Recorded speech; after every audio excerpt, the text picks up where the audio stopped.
Jacqui-Lee Pryce for Shadowbox UK. I'm here at the Times ABC in North London with the wonderful Masood Abdulah. You all right, Masood? I'm good. How are you? I'm good. You're looking in fantastic shape, I must say. Few days before fight night, how are you feeling? I feel good. I mean, 2 weeks ago, I had a chest infection. And we were very close to calling the fight off. But luckily, made a good recovery. And this week, I sparred once and I felt good. I'm happy. I'm surprised you've actually mentioned that, because do you think now that people will think, oh my God, there's a little chink in the arm, I might be able to beat him up?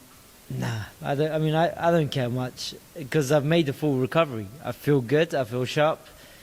It is what it is, but yeah. It is. So before we get on to you, I just wanted to say that you have been, I don't know if people know this, but you have been sparring, or you were the sparring partner of Leigh Woods, weren't you, for the whole of his camp? First of all, how do you think he did on Saturday night? And you can tell me what it's like to spar him as well. Personally, I think he did amazing. I didn't expect it to go that way. How you doing? I didn't expect it to go that way. I was expecting Leigh Woods to come out super strong, hurt him early on, and possibly stop the fight within 6 rounds. But no, it went the other way for the first 6 rounds. Conlan dropped him. Leigh Woods managed to survive the rounds and then ended up taking over. And again, I'm super happy for him. I think there's a video of me jumping for joy once he knocked him out. But yeah, super happy for him. And I heard, obviously, you've been sparring with him. What sort of things have you learnt from him, from your time in the ring with him?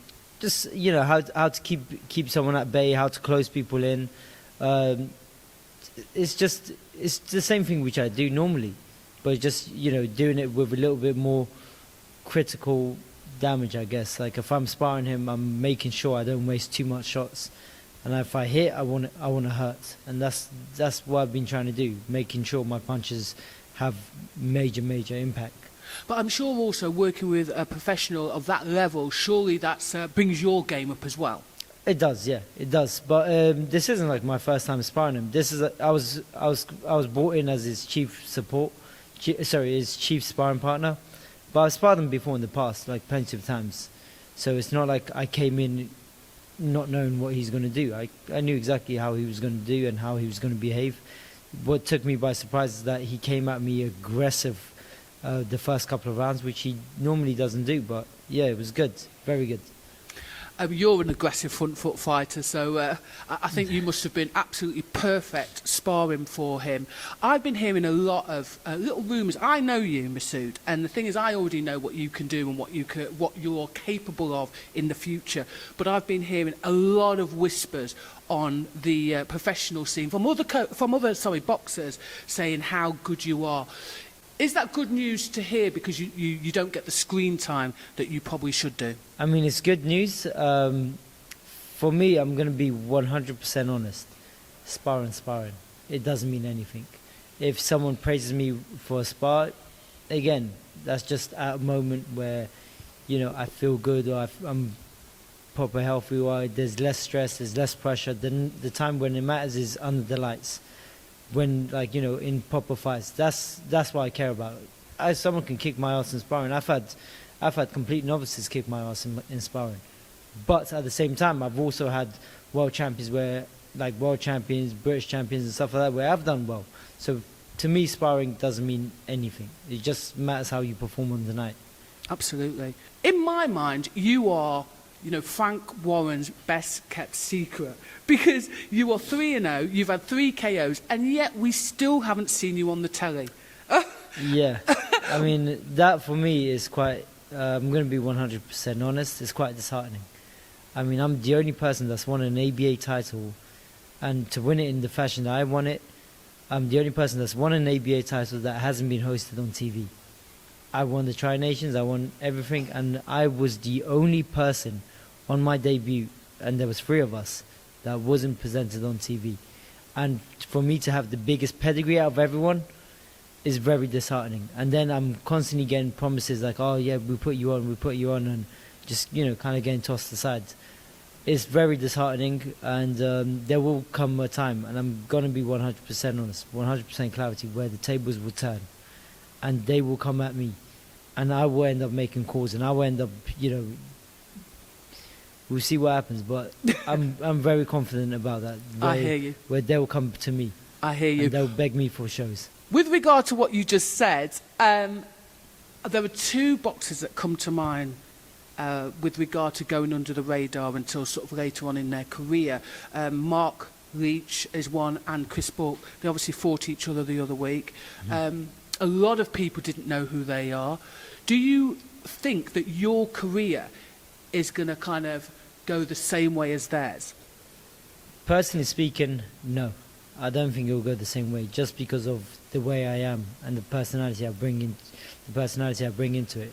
Both those guys, Chris Bourke, I'm a fan of. He's very humble, he's very quiet, he doesn't trash talk, he doesn't do anything like that. But he's not spiteful.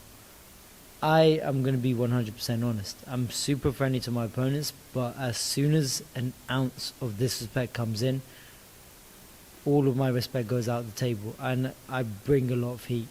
So it'll be a completely different story. And I come in with a loss of, let's just say violence. Spite, violence. And to a certain point where I've thrown people out of the ring, like completely, just because they cuss me or disrespect me. Like I don't fall to those boundaries. Yeah, I hear you. So, yeah. But in terms of your sort of fight style, for those who haven't seen you on the telly, or for people that haven't seen your fights, Masood, describe what you bring to the table. I would like to say, this is what people have been describing me as, a fan-friendly fighter. Exactly. But I want to say, I can show a lot of boxing skills. In my last fight, I showed good discipline, good management, good range. I slipped good shots and stuff like that. There's a lot more to see. It's just I need the perfect, vessel to practice it against. And Paul Holt was a great person. Me and him got on really well, and just he was tough enough to take some of the punishment which I gave and stuff like that. And you could see some skill sets there. I would just want to display good boxing skill. But you did, and to be fair, you absolutely, I think you got the best of both worlds. You displayed a bit of boxing skill, but then you finished him, and I think that you had your feet in both camps. So for the boxing purist, and also for the person that likes to see those KOs. Yeah, I mean, I want to try and display more skill, more assets, and hopefully as the level goes up, do with high-ranked opponents. You're on the Evanescence undercard at Wembley this Saturday evening. For the people in the arena, what are they going to see from Masood Abdulah? Hopefully some explosive action. I mean, I'm looking to go in, display some good boxing skill, and if the stoppage is there, I'll take it. And again, I'm not going to look for it. If it's there, I'll take it. If it's not, I want to be disciplined. I want to go through the rounds, because I haven't gone past the second round yet. So I've had 3 fights, 5 rounds, all in total. And this next guy is tough. He's good. He's got very good winning records. I think he's had 8 fights. He's been disqualified once, 1 loss, 6 wins. So should be a good challenge. Thanks very much for giving us your time. Thank you so much.